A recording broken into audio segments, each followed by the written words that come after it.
for me, the highlight was definitely after building the houses, just meeting with the family and praying over them and just seeing their reaction and how grateful they were for having this new house built. It was just, yeah, it was crazy because the house is literally just made out of wood and nails, and they were just crying. They were so thankful for what we had built for them. I definitely enjoyed building the houses for them.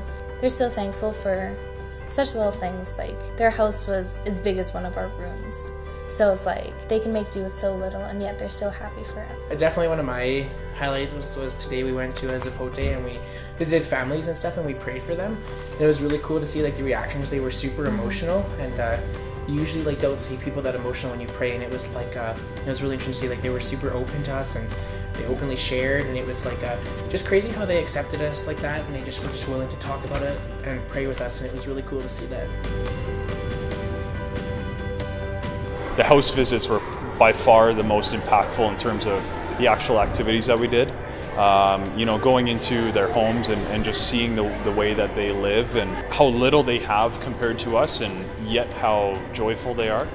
A lot of these folks who we went to visit have, you know, rough stories. They've had things happen to them that a lot of us just can't really understand or comprehend in our day-to-day life. So going in and being able to hear their stories and pray for them was something that was very valuable for myself and I think the whole team.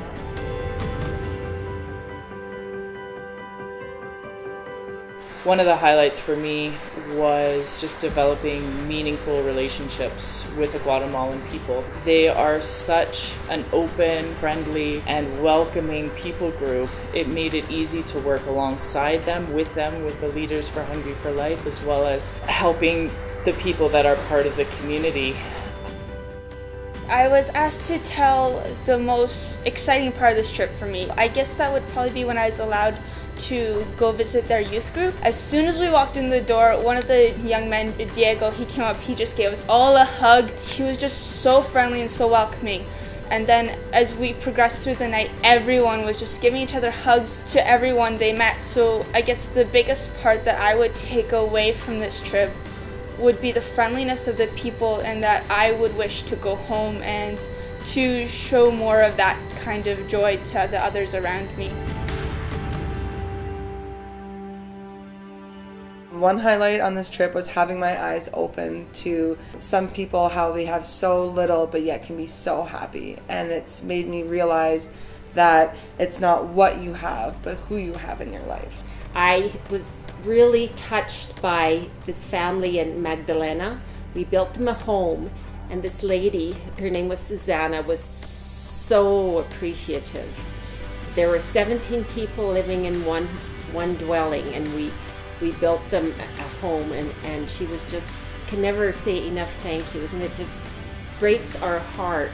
This building is what we would call a garden shed in Canada, and she was just overjoyed, and her love for the Lord, she showed her love for us, it was just phenomenal.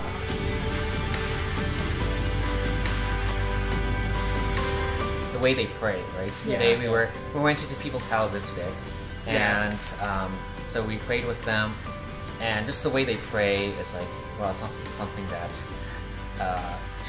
It's Canadian not quiet. church, yeah, No, it's definitely not quiet. Yeah. Everybody's Everybody's praying praying. and worshiping God in prayer, and yeah, it was really, really awesome.